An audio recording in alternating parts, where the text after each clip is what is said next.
ഒരുത്തരും വരണ്ട. എന്റെ തലക്കകത്ത് നിറയെ എന്താണെന്ന് ആ വാതിൽ തുറക്കും മനസ്സിലാവും. ഗോവിന്ദചാമി ചാടി എന്നുള്ളത് സത്യം.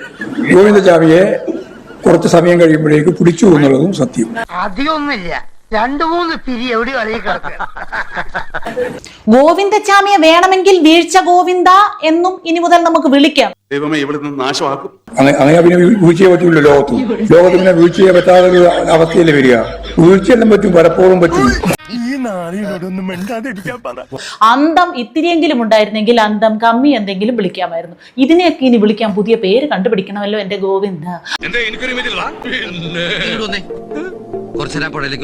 വീഴ്ചയെല്ലാം പറ്റും, പലപ്പോഴും പറ്റും. പല സംഭവങ്ങളിൽ ഉണ്ടായിട്ടുണ്ട്, ഇനിയും പറ്റും. എന്തിനാടാ ദിനേശ നാട്ടുകാരെ ചിരിപ്പിക്കാൻ വേണ്ടി ഇങ്ങനെ ഓരോന്ന് ചെയ്തു കൂട്ടുന്നത്?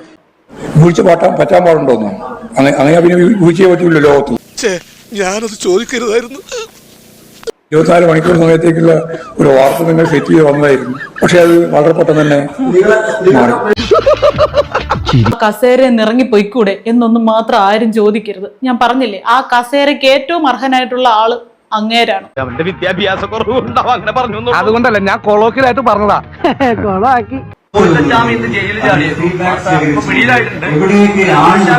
എത്തിയല്ലോ, ഇതിന്റെ ഒരു കുറവേ ഉള്ളായിരുന്നു.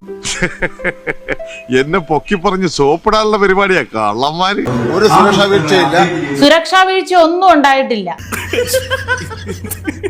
ജയില് ഇങ്ങനെ തുറന്നു കൊടുത്തു. അപ്പൊ അതിൽ കൂടെ ഇറങ്ങി പുറത്തു പോയി ആ കിണറ്റിൽ ചെന്ന് ചാടി കുറച്ച് സമയം കുളിച്ചു.